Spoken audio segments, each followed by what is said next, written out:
Good morning! So, this is it. So, i-record natin ngayon ang ating moment sa ating very special moment event. Ay, nako, thank you Lord kasi natupad na rin yung dati pangarap ko lang. Hi, Ate Tess! So, yun, naputo lang ating moment. So, yun na nga, mga kadaldal, I'm back. At ikukwento ko muna sa inyo. Story time ko muna sa inyo ang kaganapan sa event na ito dito sa aking munting bahay. So, ganito yon. Today is April 5, 2025. At ito yung pinaka-special na nangyari sa buhay ko, sa buong buhay ko. For the first time ay magkakaroon ng misa dito sa bahay ko. Ayan o, ito yung garahe ko. Siyempre, ito yung street. May tent. Ayan yung altar.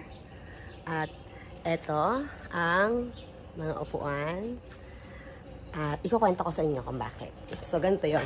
Dahil mahal na araw, diba? So, meron kaming Station of the Cross. Meron kaming Via Crucis. So, dito sa aming munting village ay iniikutan namin ang lahat ng mga village. At yung 14 station yon, bawat bahay ay mayroong crucifix doon sa tapat ng bahay nila at doon nagdadasal. So, Station 1 hanggang Station 14. So, yung pinaka-last na Station of the Cross, yung number 14, ay doon ang pagsi-celebrate ng Holy Mass. So, ngayon, ay naikot na namin ang buong Governor Hills at this time, dito naman sa aming munting village, street naman ang aking bahay. So, ako ngayon ang last, kaya syempre ako yung magpapamisa. So, actually, noong una, tumanggi ako kasi iniisip ko ay matrabaho, mahirap, diba? Negative agad ang iniisip ko noon. Pero, no choice talaga kasi yun ang kalooban ni Lord. Wala akong nagawa, kaya nag-go na rin ako. Kaya, ayun na nga, ito na yung moment. Ito na yung finished product na nagawa. At hindi ko na wala dito yung video nung mga ginagawa namin. So, may mga reels ako dyan, mga short videos, kung gusto niyo makita yung mga, kung paano nag-start, yung pag-aayos dito sa bahay, kung sino yung mga nag-ayos, ay makikita niyo dyan sa short videos ko. Manood na lang kayo sa short videos, kasi ito ay long videos for the memories. So, ito yung start, habang wala pa sila, nasa ibang lugar pa sila, ako ay nag-aantay muna, at inaayos ko na yung mga dapat ayusin. Actually, ang nag-ayos nito ay yung mga kasama ko, mga lingkod. At iniwan na nila ako dito. At ito, napakita ko sa inyo kung ano yung itsura ng aking bahay na pagdadausan ng misa. At si Father Paul ang magmimisa. So, eto na. Papakita ko na sa inyo yung aking munting bahay kung saan idadaos ang misa. Ayun, nakita niyo yung aking beauty. So, let's go. Papakita ko na sa inyo kung saan tayo mag-start.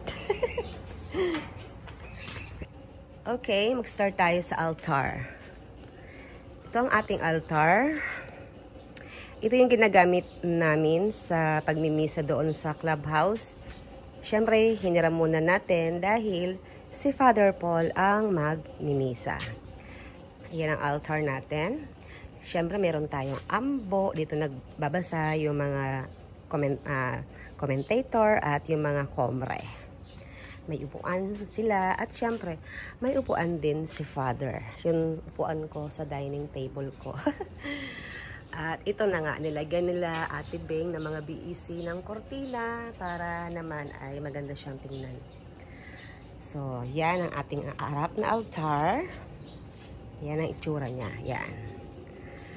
Tapos, syempre ako yung last station. Meron tayong maliit na altar. Dito muna magsisimula ang misa. Syempre dito muna tayo papasok sa last station ng Via Crucis, the Station of the Cross. So, Jesus rises from the dead. So, ayan. Mamaya dito sila magbabasa at si Amber ang magbabasa ng pagninilay. Ayan. Magkaiba siya ng altar. Ito yung sa Station of the Cross at ito yung sa pagdadausan ng misa. At charan, syempre marami tayong upuan. Ito yung upuan din na ginagamit namin sa pagmimisa sa clubhouse at hiniram din namin yan. Thank you kay Kuya Tony sa pagbuhat. Ay sa pag-drive sa kanyang pick-up. At syempre kumuha tayo ng tao para sa pagbubuhat. At itong tent, yan, hiniram din natin yan. At syempre, ipapakita ko na sa inyo yung labas ng bahay ko. Kung ano yung itsura. Ganyan. So, ayan yung maganda kong car na maraming gas-gas. Ito yung bahay ko. Ayan yung unang tent. Ayan, hanggang dun. So, mahaba naman ang aking harapan ng area. Pwede pa dito magdugtong ng mga upuan pag maraming tao. Aalisin ko yung kotse ko. Ayan, siguro naman hanggang dyan lang yung mga tao. Kasi may upuan pa doon sa loob. Ayan. At medyo makulimlim ang ang langit. Sana wag umulan, pero sana ganito na lang para hindi mainit. At pasok naman tayo ngayon sa garahe ko. Na dati naka-close to. Pinabuksan ko, syempre dahil nga magmimisa at may okasyon. Meron pa tayong mga ekstrang upuan. Marami akong upuan kinuha doon sa clubhouse. 50 pieces yan. At syempre hiniram din natin ang ating ginagamit na electric fan doon sa clubhouse. Kasi wala akong electric fan dito. Maliliit ang electric fan ko. Ayan. At ayan ang ating, pwede pa akong upo dito. Meron pa tayong upuan dyan. At syempre, nagiram tayo ng cooler pa. Ito ay galing kay Sis Rochi. Ito yung mga drinks natin, no? Ayan. Thank you, Sis Rochi, sa cooler mo. At syempre, ito yung ating table na paglalagyan ng mga foods.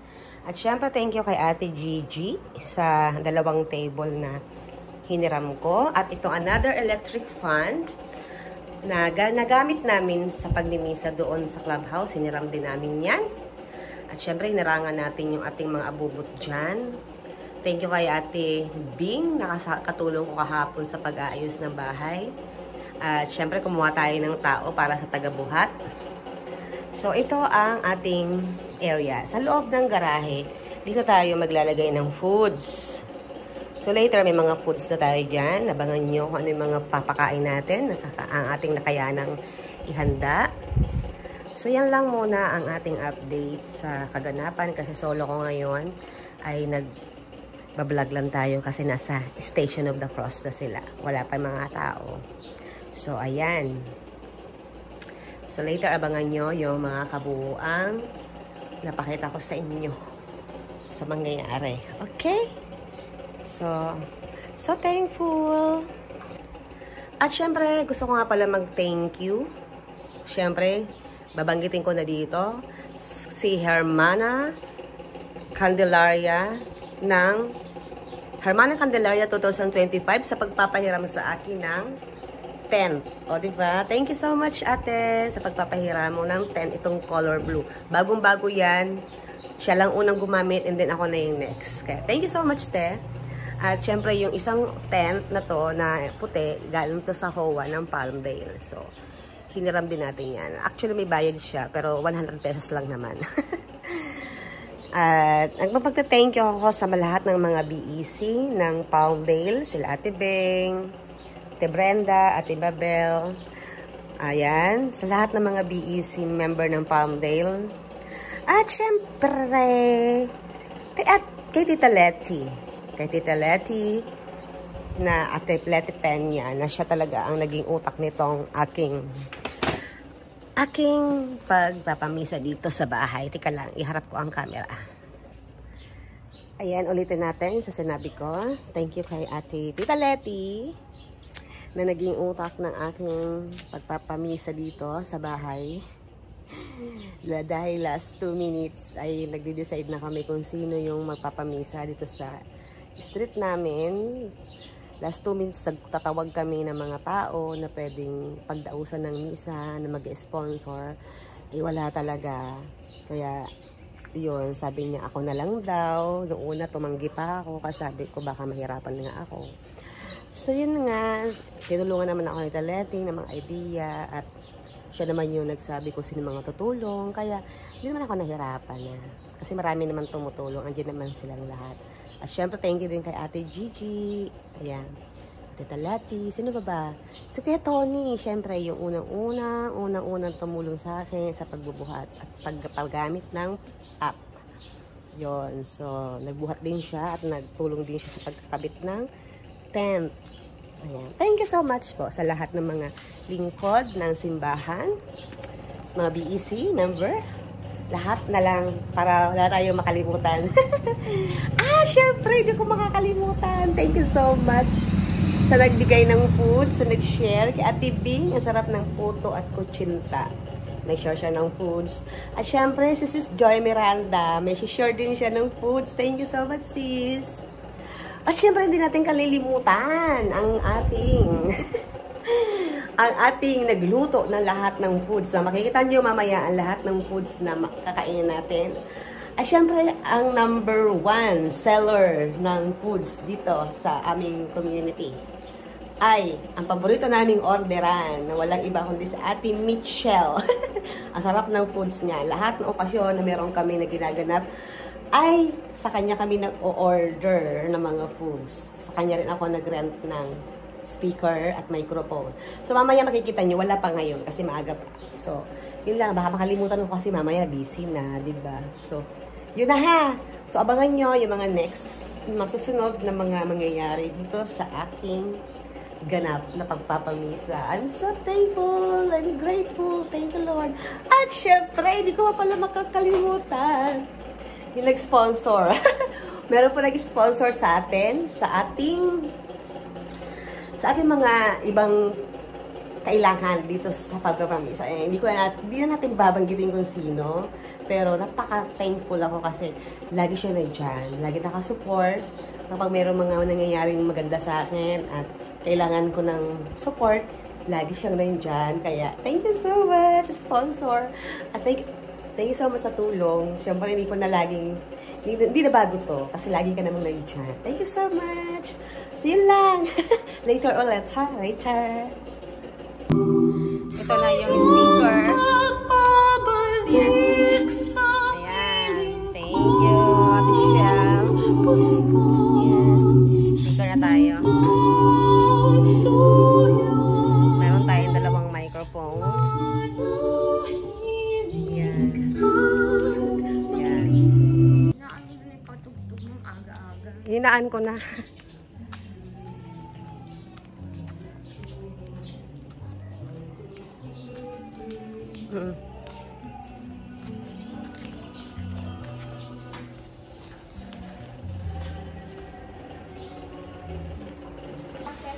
Ito yung ating mga foods na ipamimigay mamaya sa mga nagsumama sa Via Crucis saka sa Station of the Cross. Ito yung bento natin. Mayroon tayong pansit, may lobia at puto. So, 80 packs ito. 80 packs na ipamimigay natin mamaya after ng misa. Thank you, Ate Shell, sa pagluto. At ito naman ang ating mga pagkain na pakain natin sa pare. Meron tayong fish fillet, meron tayong chop suey, meron tayong lemon, meron tayong, ano ba to, menudo, meron tayong bangus, meron tayong pinguyema. Ito na yung order.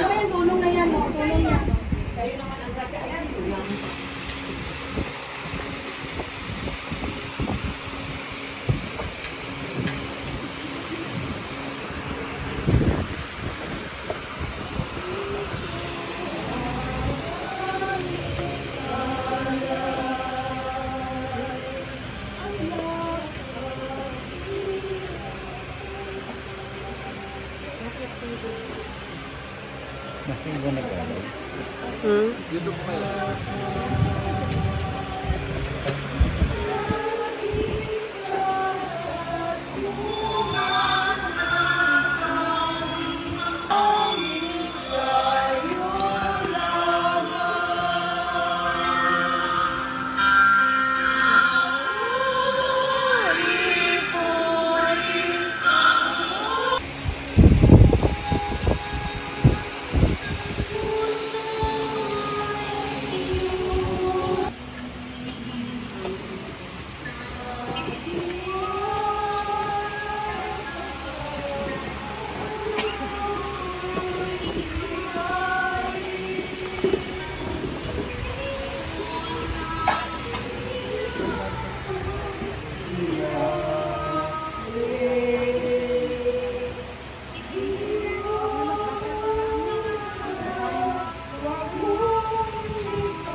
Isinasama po natin sa ating banal na pagdiriwang ang mga sumusunod na pasasalamat at intensyon.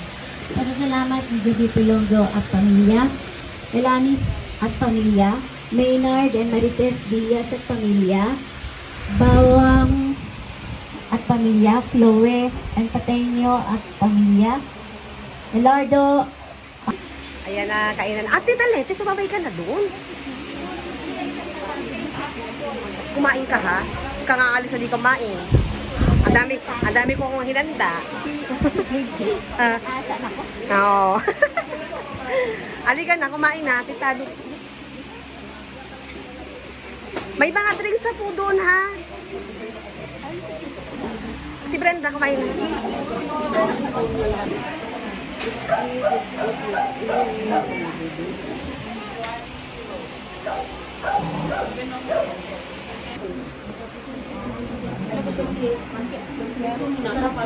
Nasa si Roland? Tawakan ko na. Ayan o.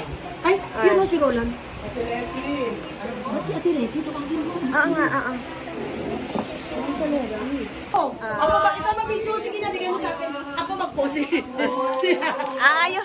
Ibalot mo ako. Sa dilim ng iyong